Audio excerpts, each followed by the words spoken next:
Hey YouTube, Silence Death here with Airsoft Team OSMD. It's a beautiful day out, and I figured I'd try and pump out some videos because I haven't for a while. So if you haven't checked out the other ones I did today, please do. And on with another update video. This is my Modify Mod24 bolt action sniper rifle. Got it off Airsoft GI for $270, and I haven't put any upgrades in it at all. Parts wise, everything is stock, but I did a lot of hop-up work to this to get it as accurate as it is. When I say a lot of hop-up work, I mean a lot of modification with a Dremel tool, honestly. I didn't do a lot of custom like R-hop work to it. I might do that in the future, but right now it's actually more than adequate for my purposes. So I have done a pretty lengthy review of this gun, so I don't want to go too far in depth into it because it's an update. So if you aren't familiar with this gun, please check out my main review on it, because it goes in way more detail than it needs to. But if you're interested in buying it, I'm sure you want to know that information. So anyway, I typically carry a sling on this gun. I don't know why. Actually, I do know why. I don't have a sling attachment point on my M16, that's why. So it goes on this gun. It's a very nice sling. Has an adjustable back stock. I actually glued the tiny wheel there so it doesn't adjust at all, which is exactly where I want it. It's fantastic. I have the stock stuffed with foam to silence the gun because there's a compartment in there. I have a UTG illuminated 6x scope. I don't have any batteries in it, so I don't really use the illumination feature on it. It works fine for airsoft. 6x magnification is what you want for a sniper, because once you get to 6x, you can see the BB really well past 50 yards. If you only have like 4x zoom or 3x zoom, you can't really see the BB that well once it gets out there, I found. Which is kind of ironic because I use a 4x scope on my sniper, or my M16 right now. I will be upgrading that shortly. I have done a little bit of engraving, not much. I took my suppressor off my MP5K and put on my sniper, because I probably won't ever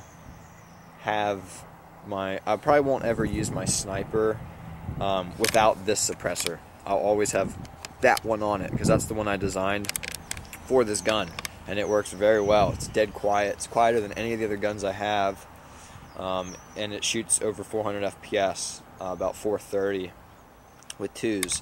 So I mean, it does pretty well. With hop-up set, it shoots about 410, maybe 405, which is great because it's quiet, and the bolt pull is really easy. So follow-up shots are really good. I do have a Velcro piece right there that helps hold the barrel down.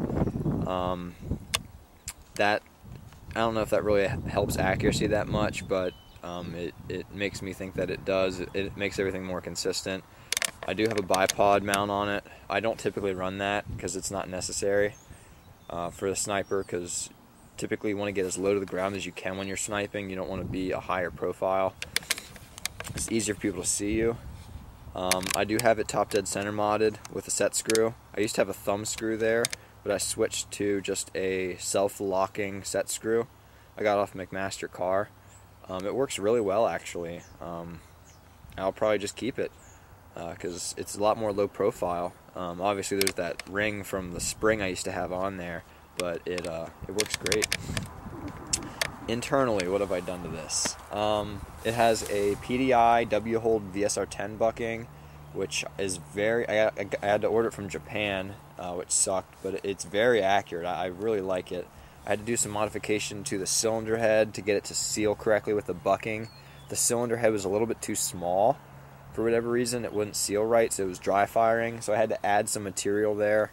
I used a alloy, and I welded it on, because I can do that, because I'm awesome.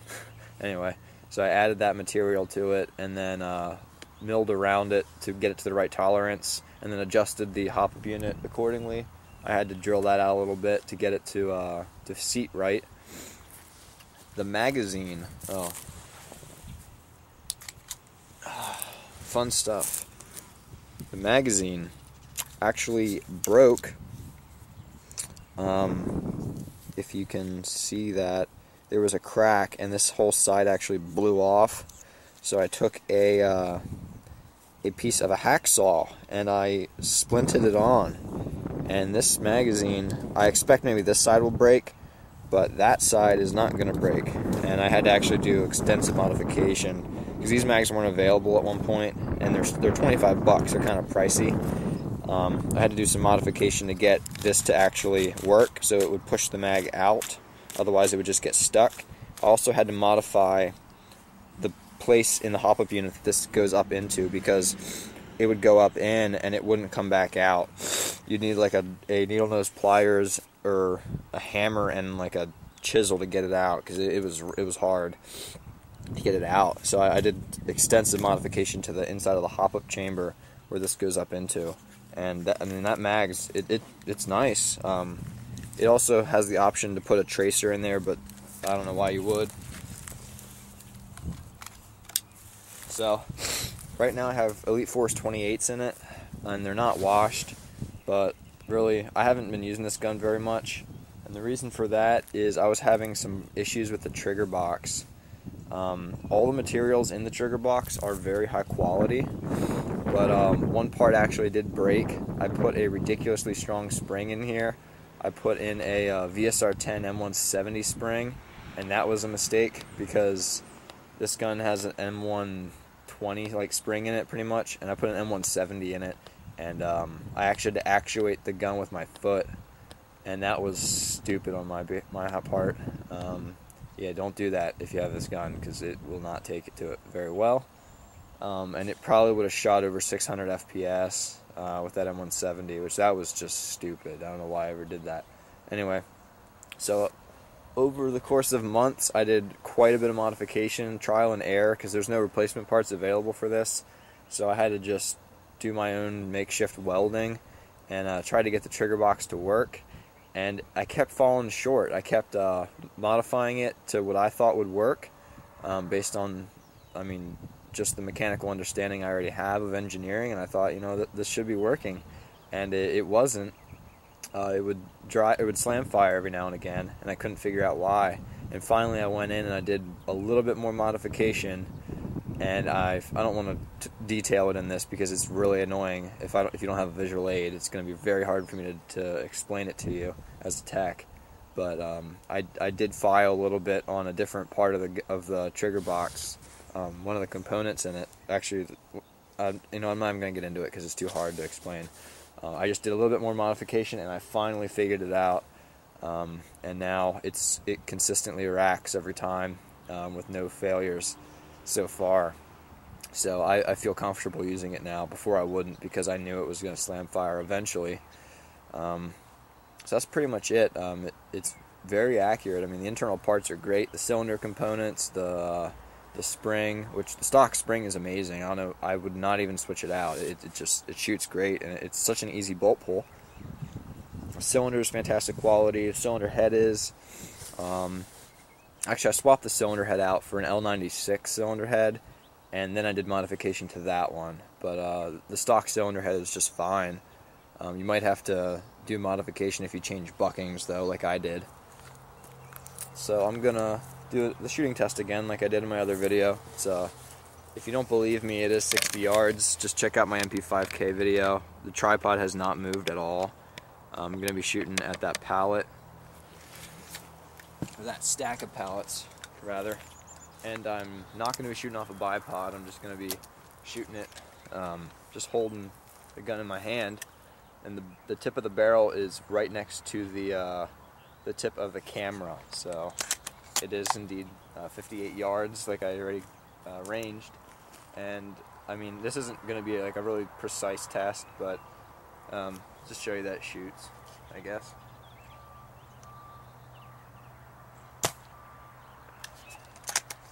Wind died down. It's actually a very nice day out.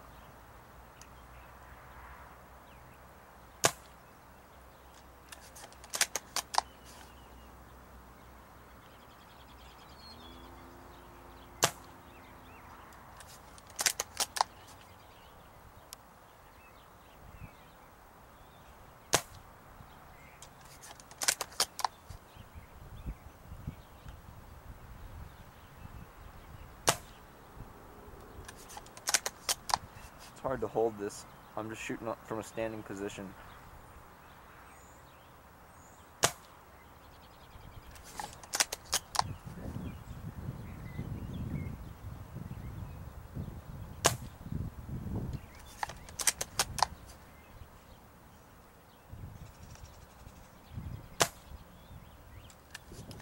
I'm pretty much trying to hit that brick, or just slightly below it.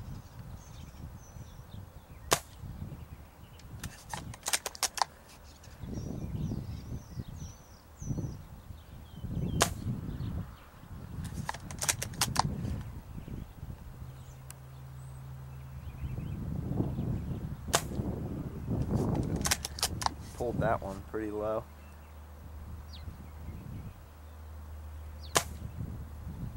That was pretty close. Again, guys, I'm shooting from a standing position, so it's kind of difficult.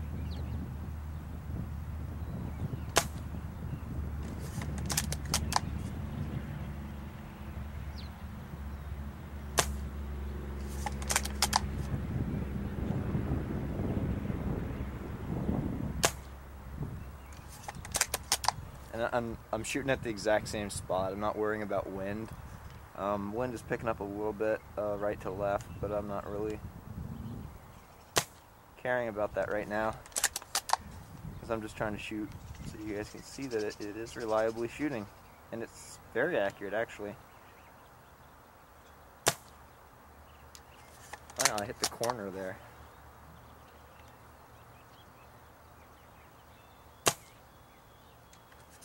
When the wind stops, it shoots pretty much the same place left and right.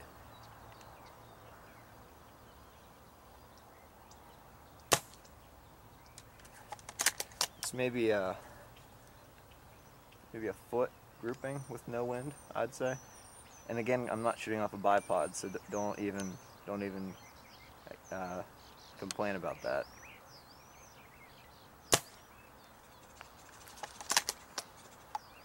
And I'm out.